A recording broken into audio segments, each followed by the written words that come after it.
নমস্কার বন্ধুরা, আরেকটি নতুন ভিডিওতে তোমাদের সবাইকে স্বাগত জানাই। এখানে বেশ কিছু বাক্য দেওয়া আছে। যদি প্রশ্ন করা হয় এই বাক্যগুলির মধ্যে কোনটি ঠিক কোনটি ভুল, তাহলে আমরা গঠনগত দিক থেকে দেখে নেব যে প্রত্যেকটি বাক্যই ঠিক, প্রত্যেকটি বাক্যই সঠিক। কিন্তু অ্যাকচুয়ালি না। এখানে যে ভার্বগুলো দেওয়া আছে ওন, বিলিভ, লাভ, এই তিনটে ভার্ব তিনটি অবস্থার কথা প্রকাশ করে। প্রথম বাক্যটা ওনস, এটা হচ্ছে স্টেট অফ পজিশনের কথা প্রকাশ করে, অর্থাৎ অধিকার বোঝায়। আর বিলিভটা স্টেট অফ মাইন্ডের কথা প্রকাশ করে। আর লাভটা স্টেট অফ ফিলিংসের কথা প্রকাশ করে। এই বাক্যগুলির মধ্যে যেগুলো আছে এগুলো সব নন ফিজিক্যাল ভার্ব, মানে এই ফিজিক্যাল ওয়ার্ক হয় না এই ভার্বগুলোর মধ্য দিয়ে, অর্থাৎ এগুলো হচ্ছে এক প্রকারের স্টেট ভার্ব।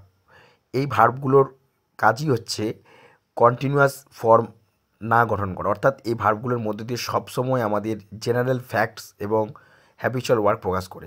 তাই এই ভার্বের কন্টিনিউয়াস ফর্ম হয় না। This is stative verb.